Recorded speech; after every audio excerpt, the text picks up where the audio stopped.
tardes, soy José González y hoy les vengo a explicar cómo ahorrar plata en computación. Consejo gratis. Primero que nada tenemos que saber cuáles son los materiales que nosotros necesitamos, cuáles son los componentes que vamos a utilizar para armar nuestro computador. Bueno, estas piezas son 6. Necesitaremos una placa madre, un procesador, que es el que se encarga de poder leer todo lo que requiere el computador, memoria RAM, que es la que se encarga de poder darle velocidad, ya sea para poder llevar a cabo muchos procesos al mismo tiempo, el disco duro o SSD, que veremos más adelante cuál es su diferencia, una fuente de poder, que es la que se encarga de poder darle energía a todo el mecanismo, y gabinete, que es en donde vamos a poder armar todas las cosas para que actúen en conjunto. Primero, compatibilidad. Bueno, es importante saber que para poder armar nuestro computador necesitamos que entre sí los componentes sean compatibles. Si se dan cuenta, cuando ustedes van a armar un computador, pueden leer que en su procesador va a ser Intel Core o Ryzen, que son los más modernos del mercado.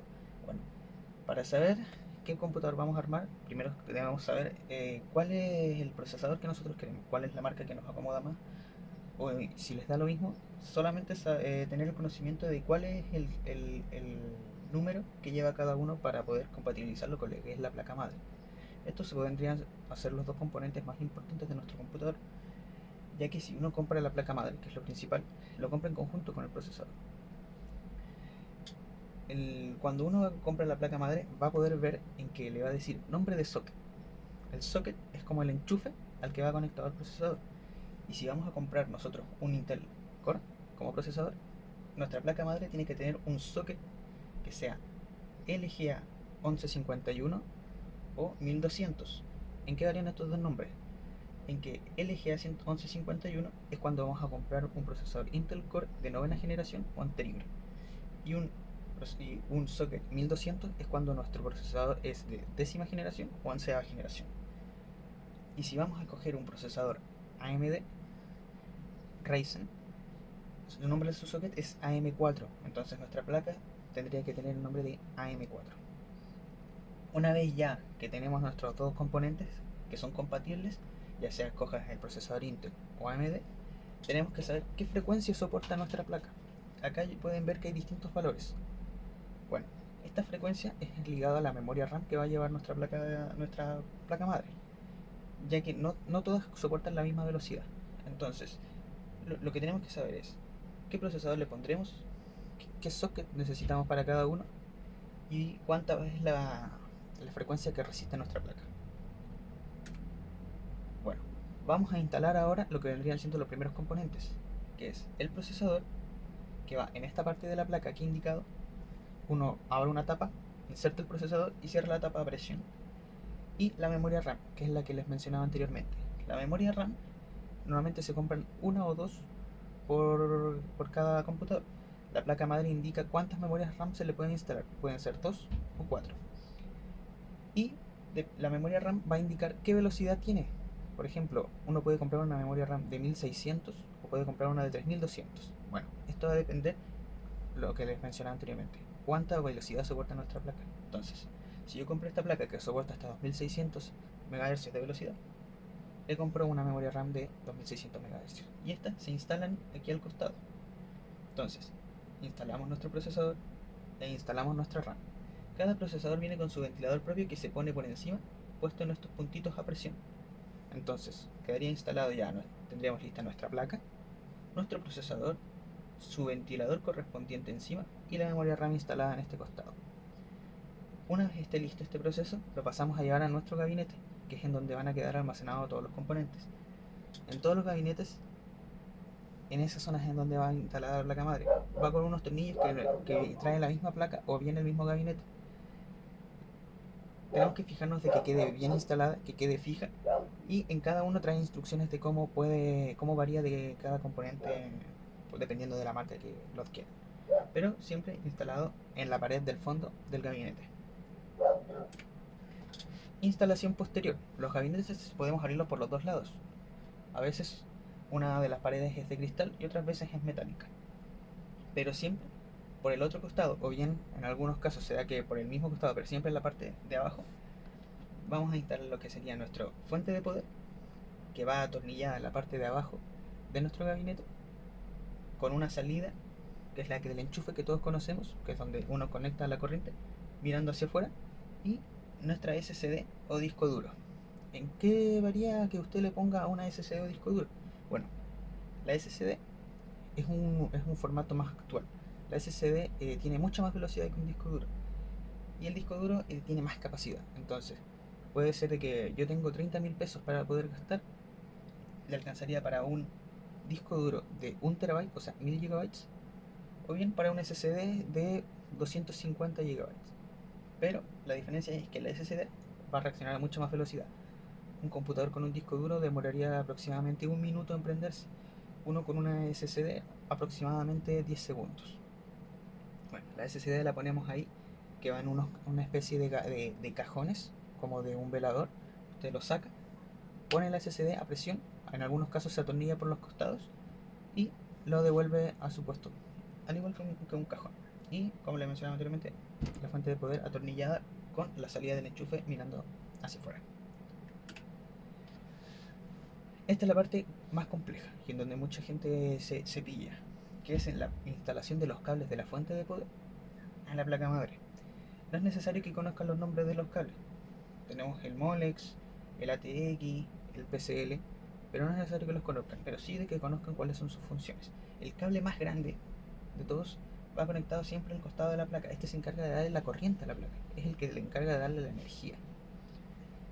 Pues, después vamos a ver un cable que tiene 6 entradas, como pueden ver ahí, que va conectado en la zona superior, arriba del procesador, que es el que se encarga de que la corriente en la placa de poder se estabilice. O sea, de que no tengamos alzas en algunas partes y en otras no, sino de que la corriente sea toda estable para todos los componentes. El cable SATA, que es el que tenemos acá abajito, que es plano y con una forma de L por dentro, ese lo conectamos en la parte posterior a el disco de almacenamiento, HDD o SSD. Siempre va conectado ahí. Es muy fácil de conectar. Tan solo se pone en la parte de atrás que viene aquí en cada uno de los dispositivos. Y el cable Molex, que es el que se instala solamente en el caso de que nuestro gabinete venga con ventiladores instalados, que son los que vienen en la parte de atrás o en la parte de delante o en la parte de arriba. Y ese cable se pone aquí atrásito, en ese espacio que queda libre. Y por último, los cables del gabinete. Cuando uno tiene un gabinete puede ver de que tiene los cables para prender el equipo, para reiniciar el equipo o bien para poder cambiar los colores de las luces en el caso de que las tenga. Bueno, esos cables van en la parte de aquí abajo y es fácil conectarlos, ya que en la parte de acá abajo vienen indicados los nombres de cada uno de los cables, al igual que ahí: HDD, LED, LED positivo, LED negativo, reiniciar, prender. Todos esos vienen escritos de la misma manera aquí abajito.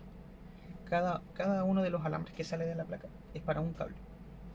Se conectan todos juntos como si fueran uno solo, con el orden de los nombres que vienen indicados.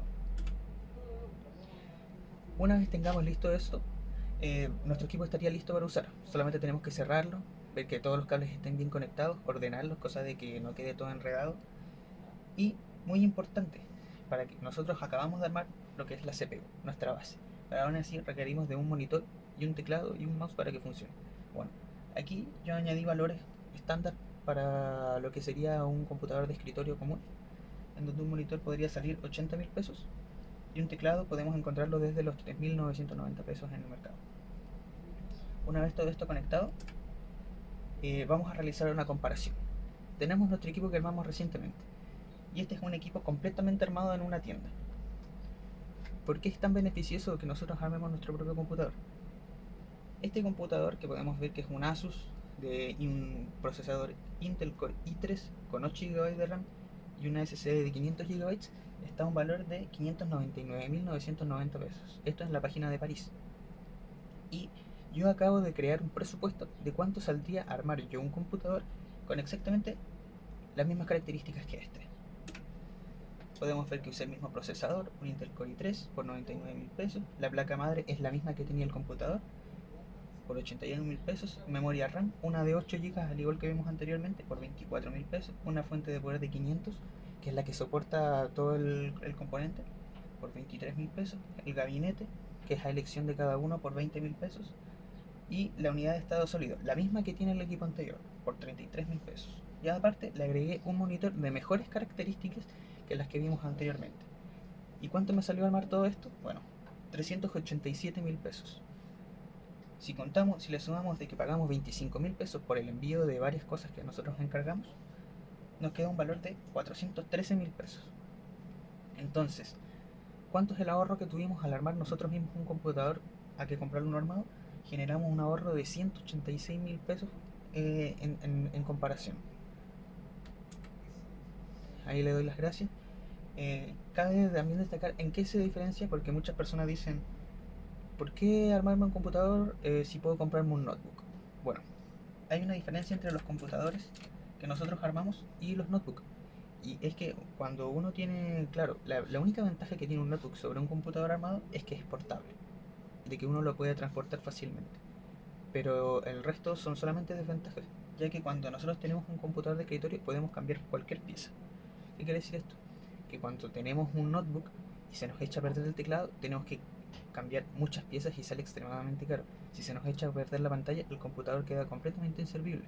Las únicas piezas que en un notebook pueden ser intercambiables son la unidad de almacenamiento y las memorias RAM. Pero si tenemos una falla en el procesador, tenemos una falla en la fuente, tenemos una falla en su placa madre, el computador va a quedar completamente obsoleto y solamente serviría para repuestos. En cambio, si a mí me falla mi computador, cualquiera de estas piezas, yo la puedo intercambiar fácilmente.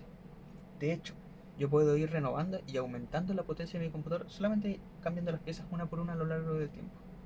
Es por eso que es más económico, tiene mejor rendimiento un computador de escritorio que un notebook. Entonces, llegamos a la conclusión de que es más barato armarlo uno mismo, que es mejor en lo que sería capacidad un computador de escritorio que un notebook, y que siempre es mejor hacer las cosas de manera autónoma. Muchas gracias.